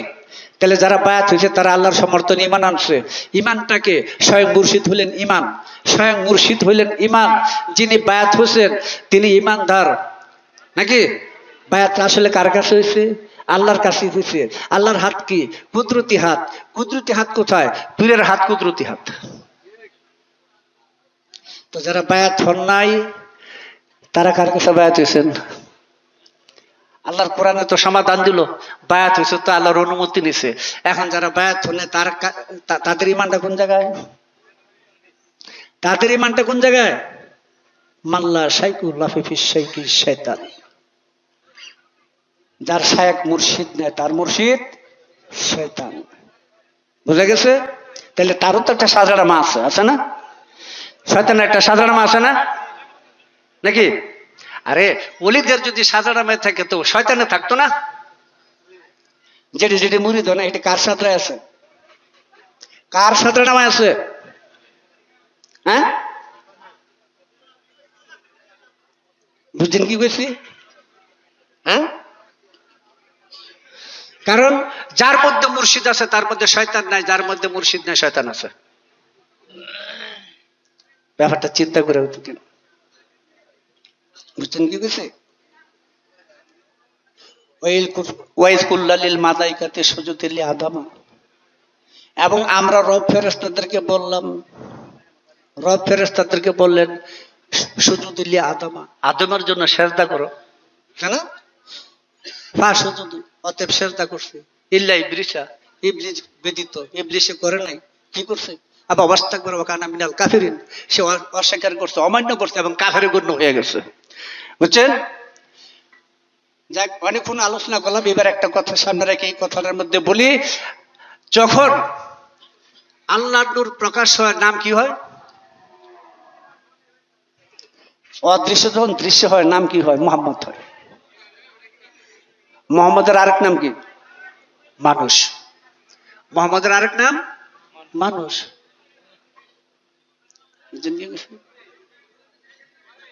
এবার হাদিস করছি 6052 নম্বর হাদিস, বুখারী আধুনিক প্রকাশনের থেকে প্রকাশ, অথবা সৌদি আরব দূতাবাস থেকে প্রকাশ, 6052 নম্বর হাদিস। এই হাদিসটা বহু কিতাবে হাদিসে কুরসি দেওয়া আছে। হাদিসটা হলো, আমি সংক্ষিপ্ত বলি। আল্লাহ পাক বলেন, যখন কোনো বান্দা নফল বন্দিগির মাধ্যমে আমার নৈকট্য লাভ করে, আমি আল্লাহ নিজে ওই বান্দার হাত, পা, চোখ, নাক, মুখ সর্বাঙ্গের কর্তা হয়ে যাই। নাকি? হচ্ছে ওই বান্দার মুখে কথা বলে কে? দেখে কে? শুনে কে? হাঁটে চলে কে? ওই বান্দারে সেজদা দিলে কে পায়? আর যারা সেজদা দিছে তারা গাড়ি দিছে। বলেন আল্লাহ কি? আল্লাহ কি? যে মানুষ বিশ্বাস করে না, হ্যাঁ, তুমি নবী রাসূল ওলিয়া উলিয়া বিশ্বাস করো না, ঠিক আল্লাহ বিশ্বাস করো। করো, তুমি বলো আমি সেজদাটা দিব কেমনে, কোন দিকে দিব? পশ্চিম হলো মাটির কাবা। আল্লাহ যদি আল্লাহ সব দিকে আছে, তাহলে আমার সেজদা দিতে হবে উপরে, নিচে, পায়ের নিচেও দিতে হইব, দক্ষিণ, উত্তর, পশ্চিম, হবল দিকে দিতে হইব। নাকি? তুমি বলো আল্লাহ নিদর্শনটা কি? আল্লাহর কয়টা কুকুরুক দিতে? মোরগাতে কুকুরুক দেয় মোরগে। তুমি বলো আল্লাহর একটু কুকুরুক দিয়েছে, আমি নিদর্শন ভাই দুই সেজদা দিই, প্রমাণ দাও। মোল্লা তুমি কোথা থেকে সেজদা দাও? ওটা তো শরীয়তের সেজদা দাও মানুষের, পৃথিবীর মানুষকে। জাহিরিতে হাকিকি কাবাকে লক্ষ্য করে মেজাজি কাবা তৈরি করে দিয়ে রাসূল পাক সাল্লাল্লাহু আলাইহি ওয়াসাল্লাম উম্মতে আমখা সব মানুষকে একটা দিকে সালাত আদায় করার ব্যবস্থা করে দিয়েছেন। এটা তো প্রতীকী, ওটা তো মেজাজি কাবা। আসল কাবা তো শুদ্ধ মানুষ। কুলুবিল মুমিনিন কাবা ঘর নাকি? ওটার মধ্যে আল্লাহ থাকে নাকি? না, কুলুবিল মুমিনিন আরশে আল্লাহ। ওখানে তো আরশ না, এখানে আরশ। ওটা প্রতীক, রূপক, তাসাবাহা। সূরা ইমরানের 7 নম্বরে দেখবেন মুতাশাবিহাত আছে, তাসাবুহ মুহকামাত আছে। এটা আসল। এই আসলটাকে চিনাইতে যত ধর্মশাস্ত্র আছে, এই মানুষটাকে চিনানোর জন্য। কথা বলছো? এটাকে চিনার জন্য সবকিছু আছে।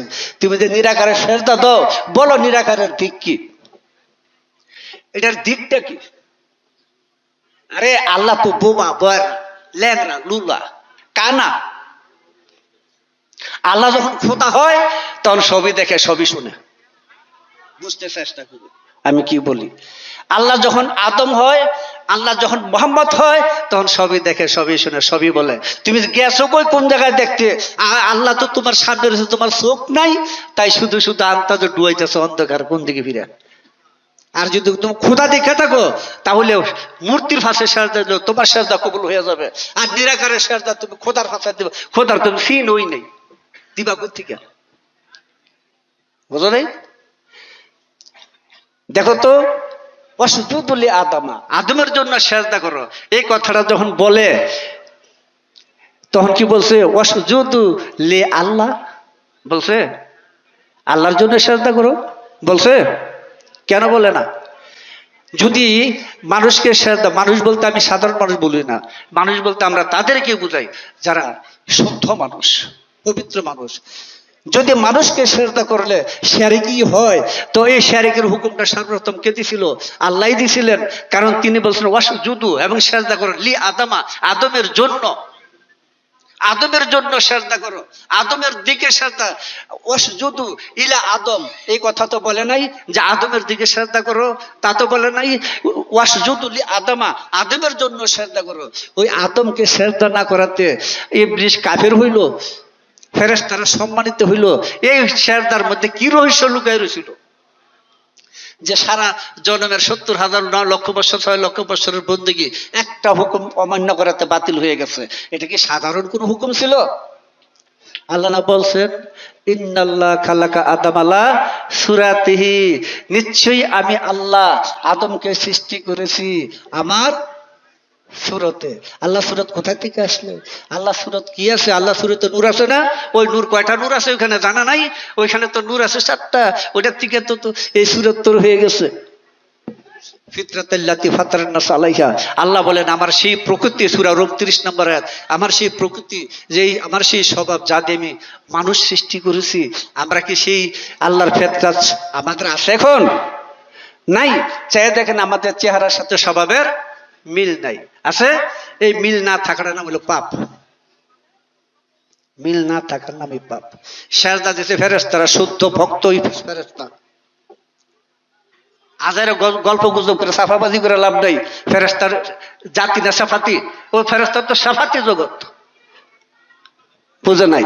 আরে ফেরেশতারা মানুষের খাদেমগিরি করে, মানুষের খাদেম করার জন্য ফেরেশতারা দিনটা ২৪ ঘন্টা বইয়া রয়েছে। কথা বলছো? মাওলা আলীর নূরের থেকে এগুলো সবাই আছে। দেখো, ফেরেশতা তো মানুষের খাদেম, মানুষ কাজে লাগায় রাখছে। বেকার আসিল, এখন কামে লাগাইছে। হ্যাঁ, আরশ মওলা বেকার আসিল, হ্যাঁ তেনে নামাইয়া হ্যার পরে মানুষ এলে কাজে লাগাইছে। এখনকার জিবরাইল, মিকাইল, ইসরাফিল, আজরাইল, আজাজিল। হ্যাঁ, দেখো এই এই এই আল্লাহ স্বয়ং নিজে আল্লাহ, স্বয়ং নিজে আল্লাহ, তার হাবিব।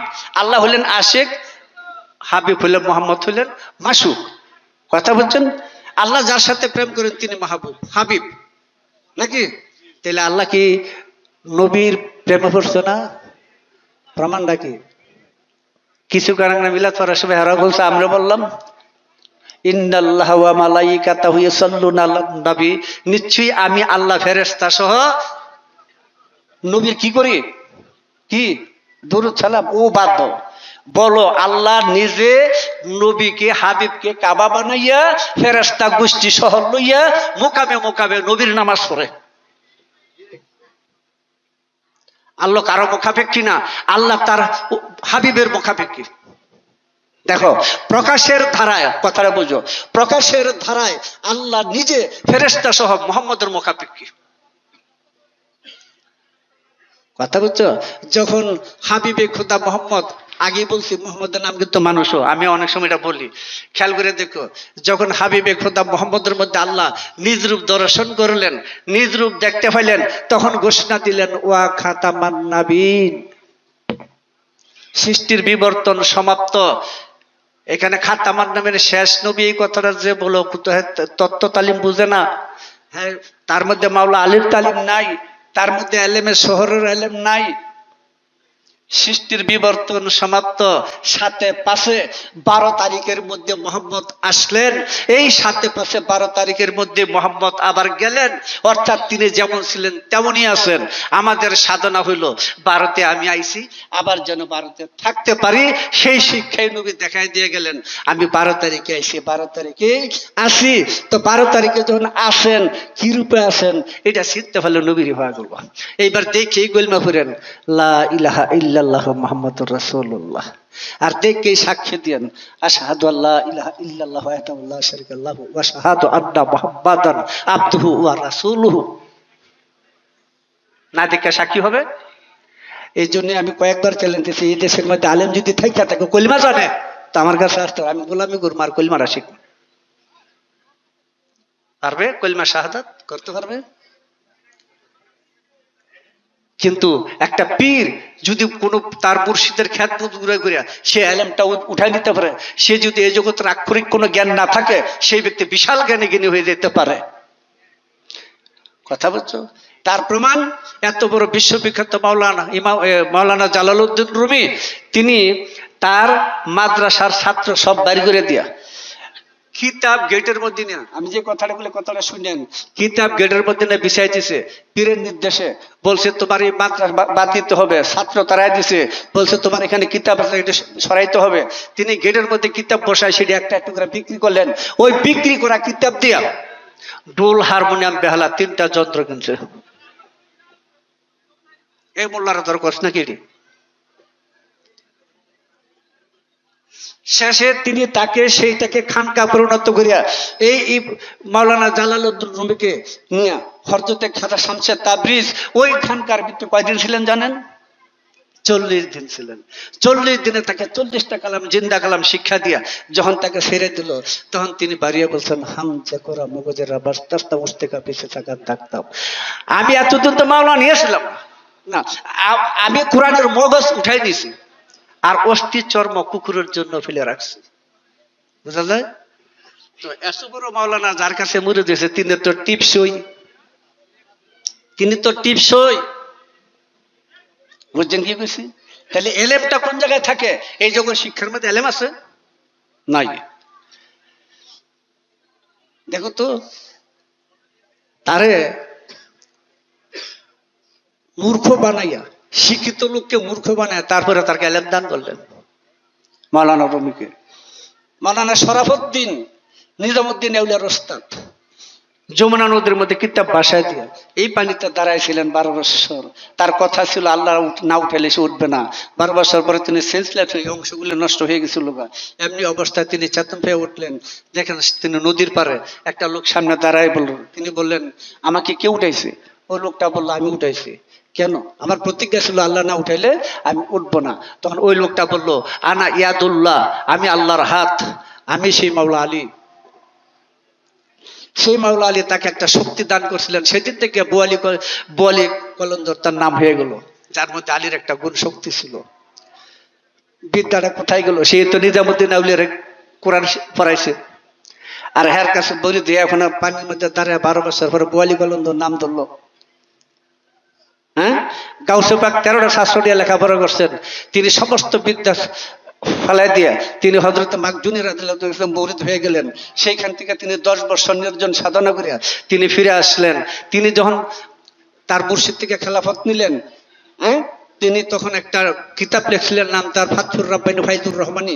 সেই কিতাবের মধ্যে 281 পৃষ্ঠার মধ্যে তিনি একটা কথা বলছেন, তার বক্ত করে জ্ঞান দিতেছেন, তোমরা যদি আমার কাছে আসো, এই জাহিরি বিদ্যাটা বাড়িতে থুই আইসো, তোমার মস্তিষ্কের যে অংশটুকু খালি হবে সেটার মধ্যে আমি এক ফোঁটা এলমে মারফত ঢুকাই দেব।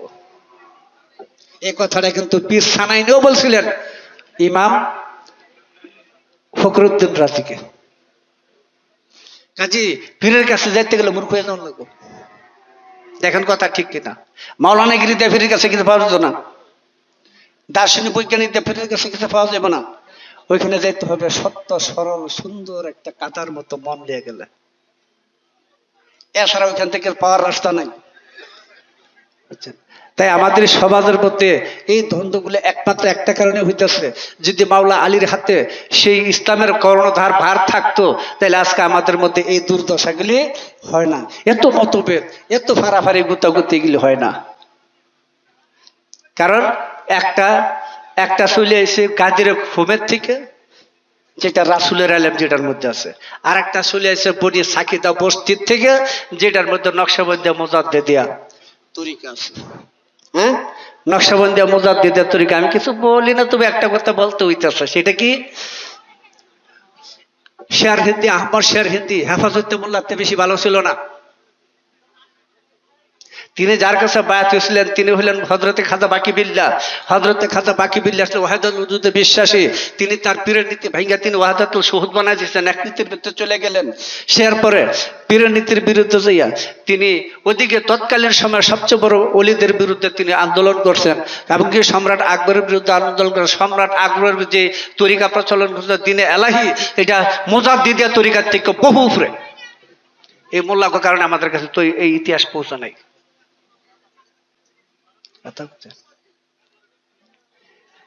তিনি পীরের কাছে মরে দিয়েছে, 2 মাস পীর জীবিত ছিল, 3 বার দেখা হয়েছে। বলেন তো দেখি, যারা তালিম তালিম বুঝেন বালনিয়া চলেন, 3 বার দেখা করে খেলাফত পায়?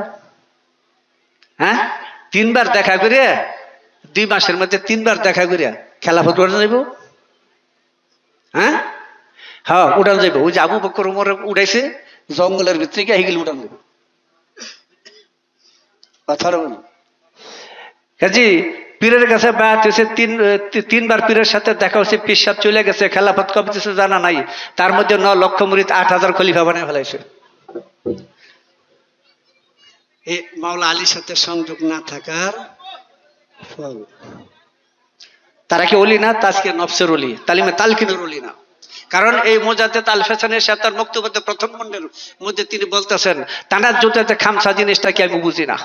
তানার জুলাতে খামসা জাতের 50 স্তরে প্রকাশ, এটা বলবো না, বুঝে না। এবার বলেন তো দেখি কেমন কথা রয়েছে। এটা কি এখানে এদেশের মানুষ এগুলো বুঝে না? বুঝে না? মুজাদ্দিদ সাহেব বুঝে না, তিনি লেখা রাখছেন। এই জন্য তো যুগে যুগে প্রবাহিত সেই চিরঞ্জীব মৃত্যুঞ্জীব সত্তা মোহাম্মদের সত্তাটাকে ওরা চিনে না। হ্যাঁ, চিনে না,